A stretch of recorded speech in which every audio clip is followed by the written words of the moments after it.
अस्सलामुअलैकुम, मैं हूं मुनीज़ जहांगीर और आप देख रहे हैं प्रोग्राम स्पॉटलाइट।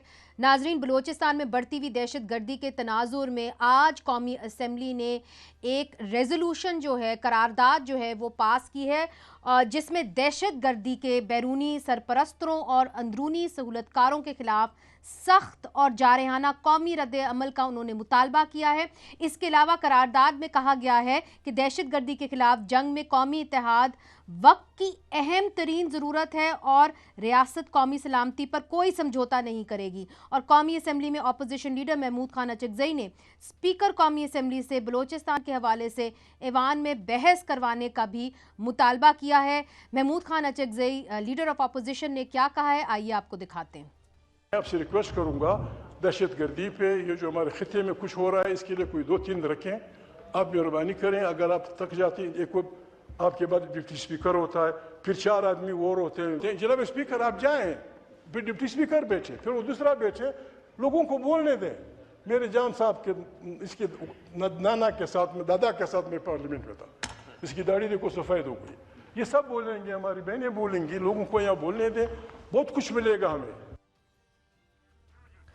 नाज़रीन, दूसरी तरफ अपोजिशन लीडर महमूद खान अचकज़ई साहब ने वज़ीर आज़म शहबाज शरीफ साहब को ख़त लिखा है और उसके अंदर उन्होंने ये अपील की है कि इमरान खान साहब का जो है मुआयना कराना चाहिए उनके अपने पसंदीदा डॉक्टर्स से, और मुकम्मल मुआयना ये होना चाहिए। ये ख़त में उन्होंने तहरीर करके लिखा है, ये उन्होंने डिमांड की है और ये भी कहा है कि उनको अपनी फैमिली तक रसाई देना बहुत ज़रूरी है। आपको पता है कि आज जो इमरान खान की बहनें अलीमा खान वो कह चुकी हैं कि उनको सिर्फ उनकी ट्रीटमेंट नहीं होनी चाहिए बल्कि उनको रिहा भी करना चाहिए, जबकि आज एक दफ़ा फिर इमरान खान से जेल में इनकी बहनों की मुलाकात ना हो सकी। मगर बुशरा बीबी जो है, उनकी फैमिली जो है, उन्होंने आज बुशरा बीबी साहिबा से बड़े अरसे दराज के बाद जो है मुलाकात की है। महीने से ज़्यादा हो गया था और उनकी मुलाकात नहीं हुई थी।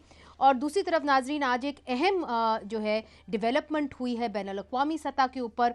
पाकिस्तान के दफ्तर ख़ारजा ने यह कन्फर्म किया है कि पाकिस्तान को ईरान और अमेरिका के दरमियान होने वाले मुज़ाकरात में शिरकत की दावत दी गई है। और ये जो अहम मुलाकात है ये जुमे के रोज़ होगी, तुर्की में होगी और इसके लिए डिप्टी प्राइम मिनिस्टर और वज़ीर ख़ारजा जनाब इसहाक डार साहब जो है वो यहाँ से जाएंगे। ये बड़ी अहम डेवलपमेंट्स हैं बैनुल-अक़वामी और कौमी। इसके लिए हमने दावत दी है। सीनियर वकील हैं और पाकिस्तान तहरीक इंसाफ के पार्लियामेंट्री लीडर हैं सेनेट के अंदर जनाब अली ज़फ़र साहब, बहुत बहुत शुक्रिया आपने हमें ज्वाइन किया। उनके साथ तशरीफ़ रखते हैं सेनेटर शहादत अवान साहब, आप भी एक सीनियर वकील हैं, पाकिस्तान पीपल्स पार्टी की आप तर्जुमानी कर रहे हैं, बहुत बहुत शुक्रिया आपने भी हमें ज्वाइन किया। सेनेटर नासिर भट्ट साहब भी हमारे साथ मौजूद होंगे, जल्द ही हमें ज्वाइन कर लेंगे और आप जो है पाकिस्तान मुस्लिम लीग नून की तर्जुमानी करेंगे। सबसे पहले सेनेटर अली ज़फ़र साहब, जो ये बैनुल-अक़वामी सतह के ऊपर एक अहम डेवलपमेंट आई है, इसके ऊपर पाकिस्तान तहरीक इंसाफ का क्या रद्द अमल है? पाकिस्तान जो है अब अमेरिका और ईरान के दरमियान जो मुज़ाकरात होने लगे हैं उसका हिस्सा बनने जा रहा है, क्या ये सही फैसला है? जी, मेरा ख्याल है जो भी रोल पाकिस्तान अदा कर सकता है एक स्टेट के तौर पे इंटरनेशनल सीन पे, बिलखुसूस जब हमारी अपने हमसाय मुल्क का मामला हो, जब ईरान का मामला हो, तो हमें अपना भरपूर रोल अदा करना चाहिए। शिरकत करने में तो मेरा ख्याल है एक प्रेस्टीज की बात नहीं है, सिर्फ ये एक बड़ा अच्छा कदम हो सकता है अगर हम अपना रोल इसमें सही अदा कर सकें। तो मैं तो हमेशा समझता हूँ कि पाकिस्तान को, चूँकि इतना अहम मुल्क है पूरी खित्ते में और बल्कि मैं कहूँगा पूरी दुनिया में, तो हमें अपना रोल अदा करना चाहिए और जहाँ-जहाँ हमारी ज़रूरत है वहाँ हम ज़रूर अदा करें अपना किरदार। और ईरान का तो इशू एक ऐसा बना हुआ है जो कि हमारे हर पाकिस्तानी के बड़ा करीब है और इसका इम्पैक्ट डायरेक्टली भी पाकिस्तान को हो सकता है अगर खुदा न खास्ता वहाँ कोई मसला होता है। इसलिए हमें अपना जो अगर मौका मिला है तो हमें उसको उसको मौके का भरपूर फ़ायदा उठाना चाहिए और किसी न किसी तरह इस सारे मामले को ठीक करना चाहिए। अच्छा, ये तो बड़ा कम होता है कि हम देखते हैं कि जो ऑपोजिशन में लोग होते हैं वो हुकूमत की जो भी कदम होता है उसको वो सराहते हैं, मगर आपने कहा कि ये अच्छा कदम पाकिस्तान ने उठाया है। शहादत अवान साहब, आपकी जानिब, इसलिए चूँकि सऊदी अरेबिया यूएई, जॉर्डन, ये 3 ऐसे मुल्क हैं जिन्होंने ऑलरेडी ये अमेरिका को कह दिया है कि अगर आप कोई अटैक करेंगे ईरान के ऊपर तो हमारी सरजमीन को आप इस्तेमाल नहीं करेंगे। पाकिस्तान जो है वो इस वक्त ईरान का हमसाया है, क्या पाकिस्तान को भी ये मैसेज नहीं भेजना चाहिए था? देखें, सबसे पहली बात तो ये है कि जो ईरान है एक मुस्लिम कंट्री है और उसके साथ हमारी 565 मील की हमारी उनके साथ सरहद भी लगती है। और उसके अलावा ये तो हमारी बात जो है आज से नहीं, हमेशा से हमारी बात रही है। अगर आप देख लें कि पिछला जो ईरान के साथ जो कुछ थोड़ा सा कन्फ्लिक्ट रहा, जो कुछ थोड़ा सा ईरान पर हमला हुआ, उसमें हमने अपनी जो पॉलिसी थी बिल्कुल हमने वाज़ेह की हुई है। लेकिन अगर पाकिस्तान वहाँ पे साथ रहेगा तो मैं ये समझता हूँ कि हम खाली ईरान के मफादात का तहफ़्फ़ुज़ नहीं करेंगे, बल्कि मैं ये समझता हूँ कि अगर ईरान के अंदर जो है अमन व अमान रहता है तो उससे पाकिस्तान जो है अपनी हमारी जो सालमियत है उसकी तरफ भी हम सोचेंगे। मैं समझता हूँ कि ईरान में कोई डिस्टर्बेंस होती है तो अल्टीमेटली चूँकि हम उनकी नेबरिंग कंट्री हैं और उसका असर पाकिस्तान पे पड़ेगा, चूँकि ईरान के ख़िलाफ़ सबसे बड़ा हमारा जो अज़ली दुश्मन है इसराइल, उसकी नज़रें लगी हुई हैं। अमेरिका जो कुछ भी करता है इसराइल के कहने के ऊपर सब कुछ हो रहा है, पेश कदमी जो कुछ भी हो रही है। तो मैं समझता हूँ कि ये इस वक्त हालात नहीं हैं कि इस किस्म की कोई सूरत हाल होनी चाहिए। पाकिस्तान का मौक़िफ़ जो है हमेशा वाज़ेह रहा है और मैं समझता हूँ हमारे हर पाकिस्तानी की यही सोच है कि ईरान एक ख़ुद मुख्तार मुल्क है और किसी दूसरे मुल्क को ये हक़ नहीं पहुँचता कि उसके अंदर मुदाखलत करे। इसके तो फिर आपकी बातों से तो मैं यही इमेजिन कर सकती हूँ कि आप ये कह रहे हैं कि सऊदी अरेबिया, यूएई और जॉर्डन की तरह हमें भी ये अमेरिका को कह देना चाहिए कि आप हमारी सरजमीन इस्तेमाल ना करें अगर आप अटैक करना चाह रहे हैं ईरान पर। देखें जी, बात यह है कि वहाँ पे तो जो है उनके तो अड्डे बने हुए हैं। पाकिस्तान में अल्हम्दुलिल्लाह इस किस्म की कोई सूरत हाल नहीं है। मैं ये समझता हूँ कि जब हम किसी गैर मुल्क को अगर इस किस्म की एक्सेस दें तो तब कहने की ज़रूरत पेश आती है। तो हमारा तो मौक़िफ़ मैंने आपको कहा कि तो अभी तो हमने ठीक है, पाकिस्तान का मौक़िफ़ बिल्कुल वाज़ेह है। मैं आपकी बात समझ गई हूँ। ठीक है जी, अली ज़फ़र साहब, डू यू अग्री जो शहादत अवान साहब कह रहे हैं कि हम अभी तो ऐसा मौका ही नहीं है कि हम ये बात कहें भी, मगर चूँकि माजी के अंदर हमने देखा है कि जनरल मुशर्रफ ने ठिकाने दिए थे अमेरिका को भी यहाँ पे पाकिस्तान के अंदर, तो एक ख़दशा ज़ाहिर किया जाता है कि पाकिस्तान जो है ईरान की तरफ से वो न्यूट्रल रहेगा नहीं रहेगा, ये सवाल किया जाता है पाकिस्तान से, अपील की जाती है पाकिस्तान से। So should Pakistan have said to the United States like Jordan, UAE and Saudi Arabia that we will remain neutral during this crisis और we will not be allowed our soil to be used? वाज़ेह तौर पे कहना चाहिए कि अगर ऐसा कोई खदशा है तो वाज़ेह तौर पे पाकिस्तान को कहना चाहिए, जो हमने सेनेट में और नेशनल असेंबली में भी करारदादें भी दी कि पाकिस्तान इसको अपोज करेगा, ना सिर्फ न्यूट्रल तो बहुत एक मुख्तलिफ किस्म का एक रवैया होता है, हम तो उसको अपोज करेंगे। ये कहना चाहिए हुकूमत को कि अगर किसी ने हमला किया ईरान पे तो हम उनके साथ खड़े होंगे। हम ये इस खित्ते में इस तरह का अटैक और बिल्कुल नहीं जायज़ करार देंगे। न्यूट्रल तो बहुत दूर की बात है, हमें तो बड़ा क्लियर अपना स्टैंड लेना चाहिए। मसला ये है कि ये हुकूमत जो है इंटरनेशनल जो नया वर्ल्ड ऑर्डर, जदीद वर्ल्ड ऑर्डर जो तब्दील हो रहा है, उसमें रिएक्शन या टाइमिंग बहुत ख़राब है हमारी हुकूमत की। वो इमीडिएट रिएक्शंस नहीं होते, जो बर वक्त रिएक्शन जिसको कहते हैं, वो हम नहीं करते और हम सोचते रहते हैं और इंतज़ार करते हैं कि दूसरे मुल्क क्या कर रहे हैं, उसके बाद हम अपना रिएक्शन दिखाते हैं। तो मेरा ख्याल है कई ऐसे मामलात होते हैं जहां आपको स्टैंड लेना पड़ता है और बड़ा वाज़ेह स्टैंड लेना पड़ता है। वो हुकूमत हम देख रहे हैं कि नहीं लेती।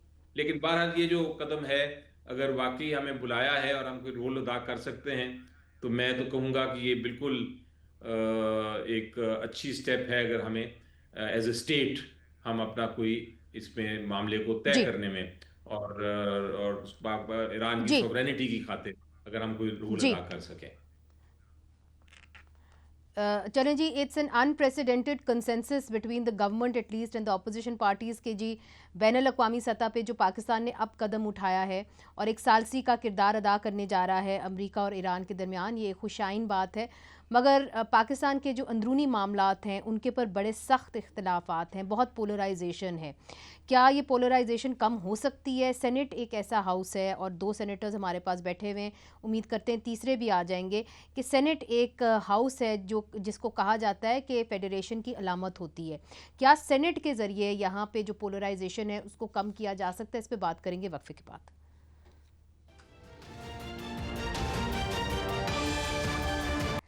वेलकम बैक नाजरीन। नासिर भट्ट साहब, आपके आने से पहले तो हमने बैनुल अक़वामी सियासत के ऊपर बात की है, मगर अगर आप कौमी सियासत के ऊपर आ जाएं तो ये एक बड़ी अजीब सी बात है कि इमरान खान साहब की मुलाकात आखिरी जो हुई थी वो 2 दिसंबर को अपने ख़ानदान के साथ हुई थी। अब इतना ही देर हो गई है और उनसे कोई मिल नहीं सका। ये कब तक आप रखेंगे? देखें, नेल्सन मंडेला रूल्स हैं, फिर अब हमारा अपना आइन है, आपने प्रिजन रूल्स बनाए रखे हैं। तो इसके तहत तो आपको कोई भी एक अक्यूज्ड है उसको तो हक बनता है कि वो अपनी फैमिली से मिले। आप इंडेफिनेटली तो ये मुलाकातें रोक नहीं सकते। बिस्मिल्लाहिर्रहमानिर्रहीम। देखें, कोई मुलाकात नहीं रुकती जब ये कानून को फॉलो नहीं करते, रूल एंड रेगुलेशन को जब आप फॉलो नहीं करेंगे। वो एक कैदी है, वहाँ एक कैदी नहीं है, वहाँ और भी सुप्रिटेंडेंट जेल के पास कैदी हैं। और जब कोई किसी के मिलने के लिए जाए और वो ये इतने दावे करे, मैं आ रहा हूँ, मैं छोड़ूंगा नहीं, मैं आज इधर ही हूँ, मैं देखूंगा कैसे मुलाकात नहीं होती। एक अगर कोई मिलने के लिए बंदे होते हैं 4-5 मिल जाते हैं। अगर कोई फैमिली की मुलाकात है या उनके दोस्तों की, हफ्ते में 2 बार इन्होंने खुद टाइम रखा हुआ है, हाई कोर्ट से इन्होंने इजाज़त ली हुई है, हाई कोर्ट का हुक्म है। लेकिन जो हाई कोर्ट का हुक्म है इसको ये फॉलो नहीं करते। अगर ऐसी बात ये नहीं करेंगे, वहाँ जाके धरने दे देंगे, वहाँ जाके बयानियाँ बनाने के लिए अगर ये वहाँ जाते हैं, मुलाकात के लिए नहीं जाते, ये वहाँ बयानियाँ बनाने के लिए जाते हैं। और हर रोज़ एक नया बयानिया उनका होता है, वो आपके सामने है। जैसे अभी देखें, वो जो चीफ मिनिस्टर है सुहेल अफरीदी, उसने कल मुलाकात कर ली। ये मुलाकात वो जब वज़ीर आला बना था तब भी कर सकता था।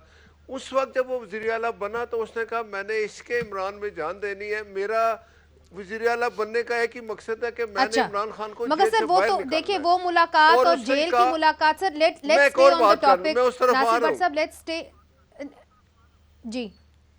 जी बात मुकम्मल करें, फिर मैंने आगे बढ़ना है। जी वो देखें, मैं उसने फिर ऐलान किया कि मैंने कोई और काम नहीं करना, एक ही मेरा काम है, जब तक मेरी मुलाकात नहीं होगी ना मैं प्राइम मिनिस्टर से मिलूंगा ना मेरा और कोई काम है, मेरा सिर्फ यही एक काम है।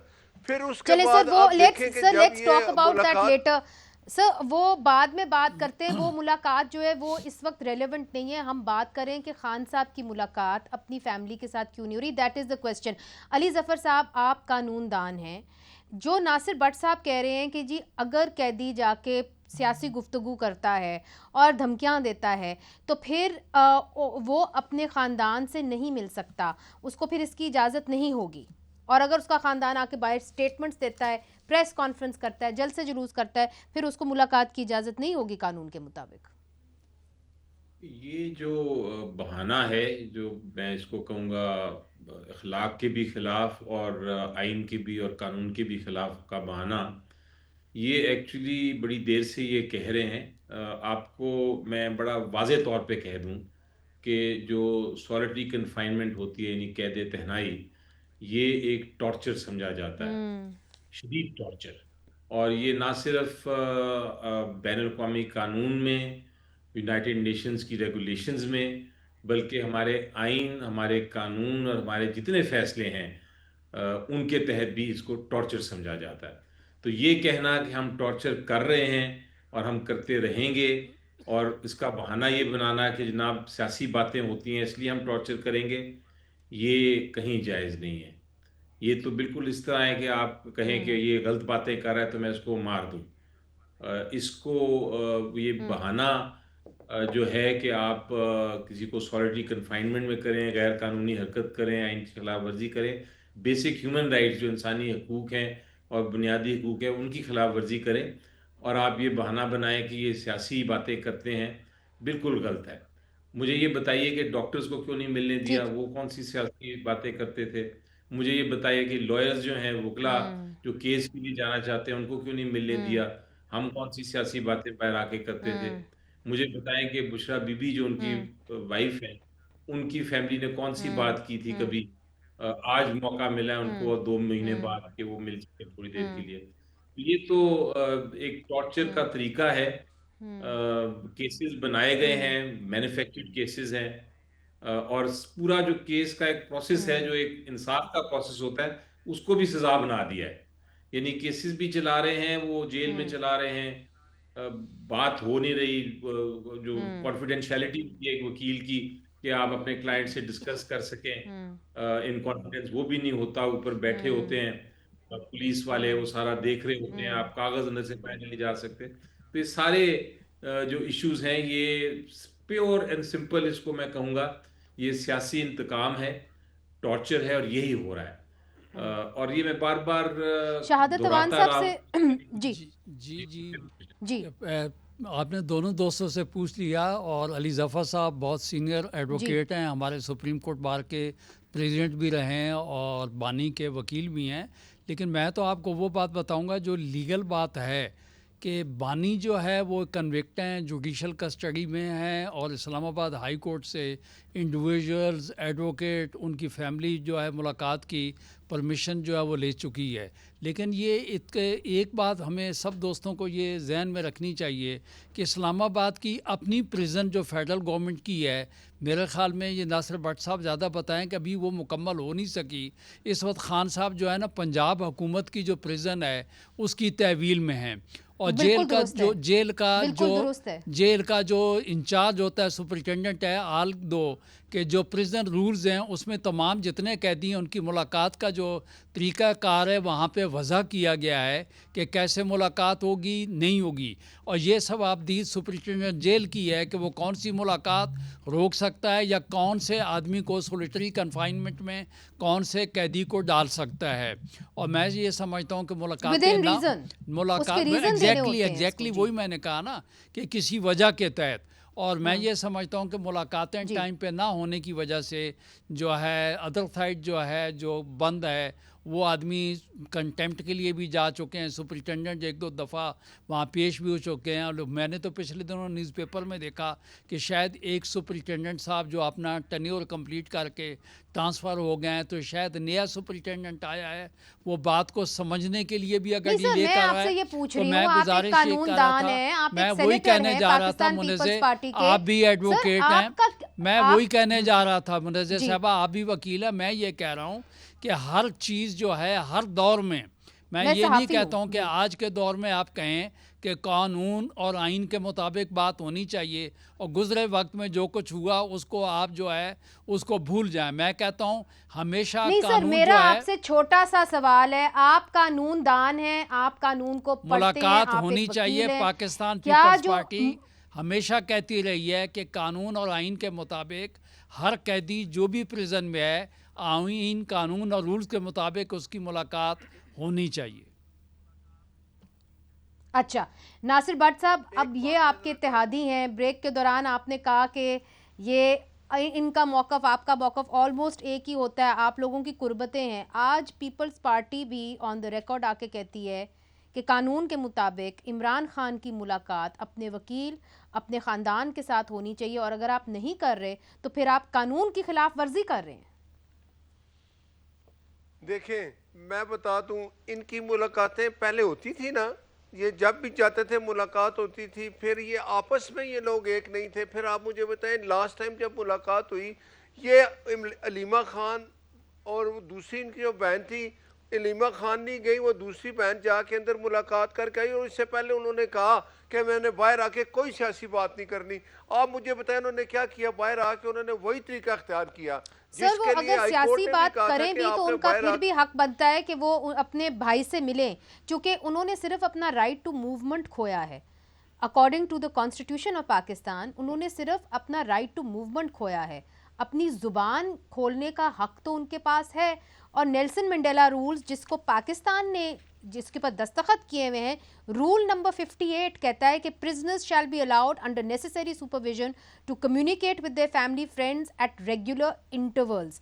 ये वाजे तौर पे लिखा गया है और उसके अंदर तो ये भी लिखा गया है कि जहां अवेलेबल हो वहां पे आप इलेक्ट्रॉनिक, डिजिटल और किस्म की कम्युनिकेशन भी कर सकते हैं।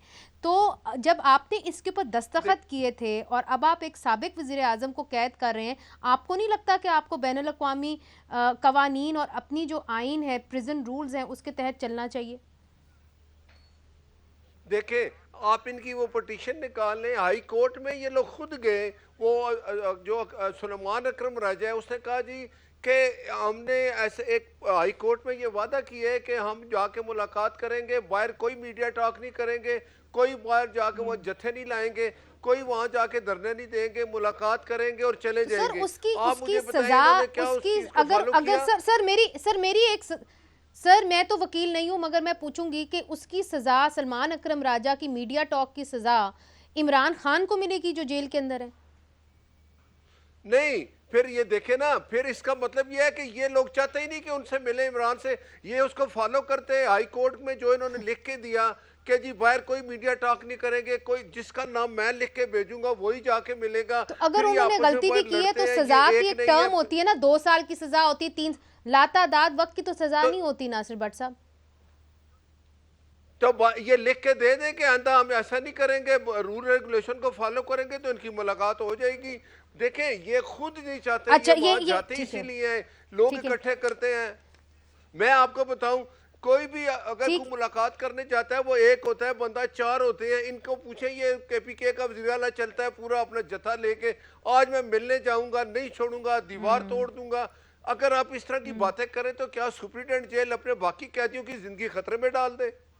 ये भी चीजें इनसे पूछे, ये क्यों इस तरह की? ठीक है, ये आपने एक अहम नुक्ता उठाया है, बट बड़ा अहम नुक्ता आपने उठाया है कि एक सुपरवाइजर जो है वो अपने बाकी कैदियों की जिंदगी खतरे में नहीं डाल सकता, और ये लिख के दें कि ये बाहर आके कोई भी सियासी स्टेटमेंट नहीं देंगे।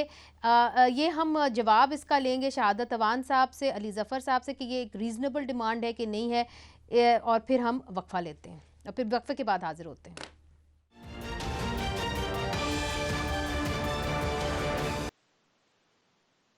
आज बड़े अरसे दराज के बाद बुशरा बीबी की मुलाकात जो है अपने ख़ानदान से हुई है। अली ज़फ़र साहब, बिफोर हम नासिर भट्ट साहब की बात पे आएँ, ये बताइए कि खान साहब की तबीयत बताया जा रहा था कि ख़राब है, उनकी जो राइट आए है वो सही तरह उसे देख नहीं पा रहे थे, तो कुछ पता चला है उनकी तबीयत कैसी है? जी देखें, जहाँ तक तो जैसा मैंने बताया कि मेरी जो डॉक्टर से बात हुई थी, उन्होंने कहा है कि ये इस पे आप खाली रिपोर्ट देख के नहीं बता सकते कि अंडरलाइंग कॉज क्या है, यानी इसके पीछे कुछ उन्होंने डिटेल्स बताई थी, मेडिकल टर्म्स बताई थी कि 7-8 चीज़ें हो सकती हैं जिनको आपने इन्वेस्टिगेट करके उनको ख़त्म करना है कि ये वाकई ही ये मामला उनके साथ ताल्लुक़ नहीं है उस किस्म के मामलात से। तो उन्होंने कहा वो जब तक रूल आउट नहीं करेंगे ये तशवीशनाक बात है।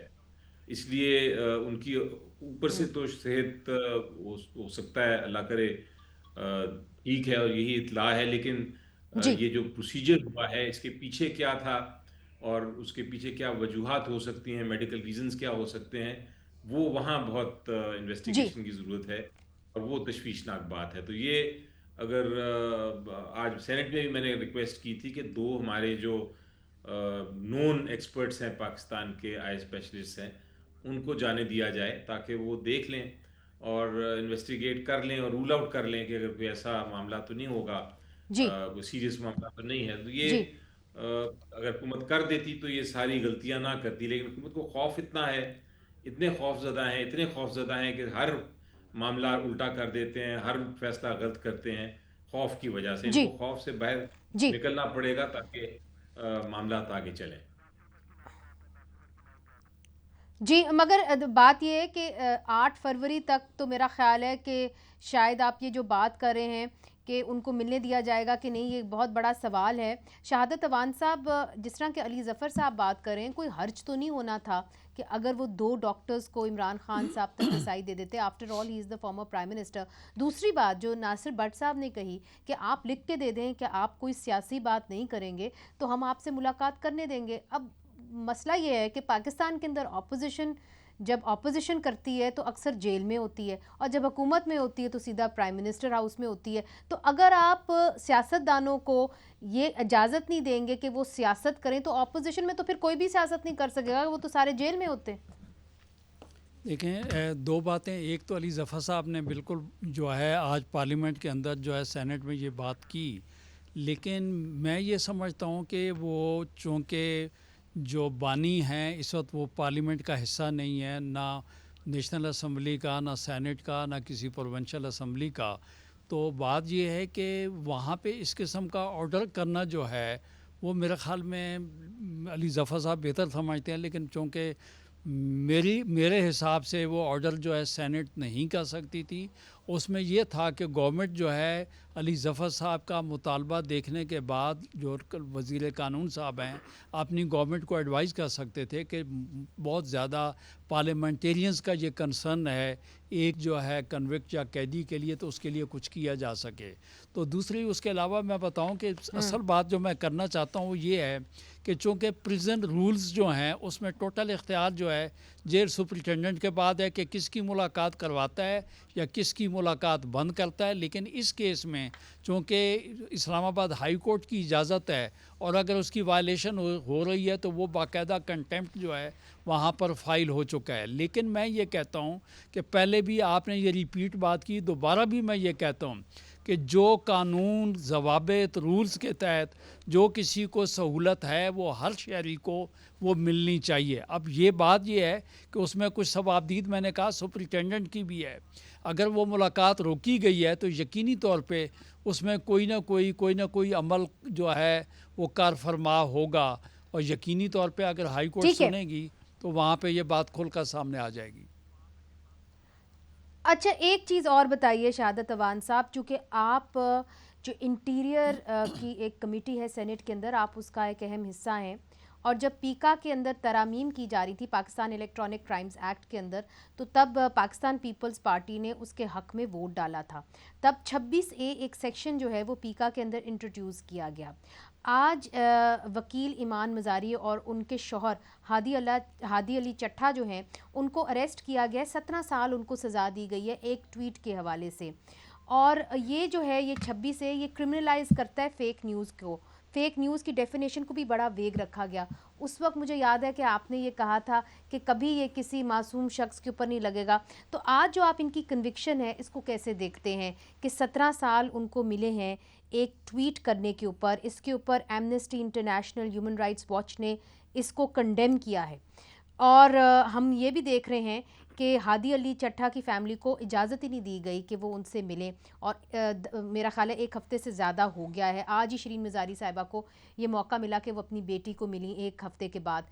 आप इस अमल को, इस प्रोसेस को ड्यू प्रोसेस समझते हैं एज अ लॉयर? देखिए, मैं सबसे पहली बात तो ये कहूँ कि चूँकि उस केस में मैं किसी साइड से जो है अपीयर नहीं हुआ, न प्रोसिक्यूशन न डिफेंस काउंसिल के लिहाज से, लिहाजा उस केस के बारे में जिस केस के अंदर मेरा कोई रोल नहीं रहा तो मेरे ख़्याल में कमेंट करना मुनासिब नहीं होगा।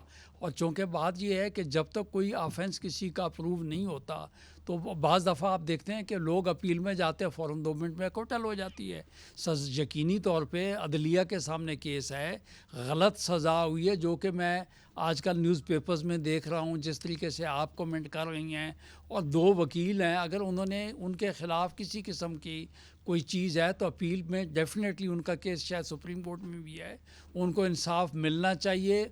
और जो है उसके अलावा बार काउंसिल्स, बार एसोसिएशन पीका सही तरीके से इस्तेमाल हुआ सर, आपने उसके लिए वोट डाला था। मेरा कहना पीका ये सही है, तरह इस्तेमाल हुआ। मेरा कहना ये है कि कोई पेनल कानून भी है, तमाम आप ये देख लें जितने भी क्रिमिनल केसेस होते हैं सारे के सारे सही भी नहीं होते और सारे के सारे गलत भी नहीं होते।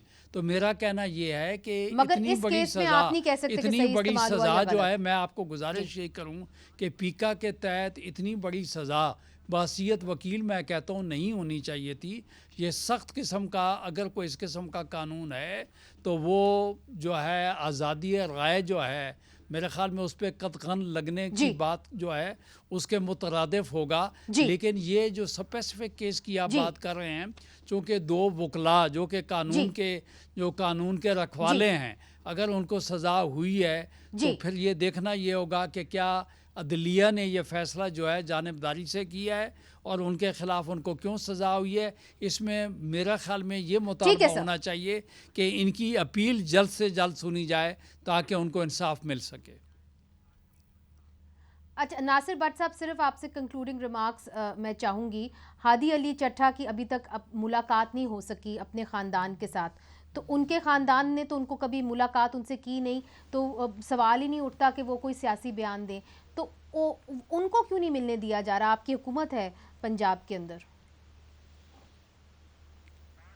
देखिए, मैं शहादत अवान साहब की बात को आगे बढ़ाऊंगा कि ये अदालत के काम है। अदालत के काम में हुकूमत मुदाखलत नहीं कर सकती। अगर वो समझते हैं कि उनसे मुलाकात नहीं हो रही, कोई गैर कानूनी तरीका अख्तियार किया गया है, तो अदालत बैठी है, वो चले जाए, जाके अदालत को बताएं और अगर कानूनी तरीके से उनसे मुलाकात जो होनी है वो हो जाए। अदालतों के मामला अदालतें ही उनको सुलझाएं और ठीक करें तो अच्छी बात होती है। ठीक है, बहुत बहुत शुक्रिया नासिर भट्ट साहब, आपने हमें ज्वाइन किया। शहादत अवान साहब, सेनेटर अली ज़फ़र साहब, आज 3 सेनेटर्स जो थे हमारे साथ थे। कहीं ना कहीं तो कंसेंसस हुआ है और वो यही है कि जो अदालती कार्रवाई है, ड्यू प्रोसेस है, उसको कहीं ना कहीं हमें फॉलो करना पड़ेगा। मुनीज़ जहांगीर को इजाज़त दीजिए, खुदा हाफिज़।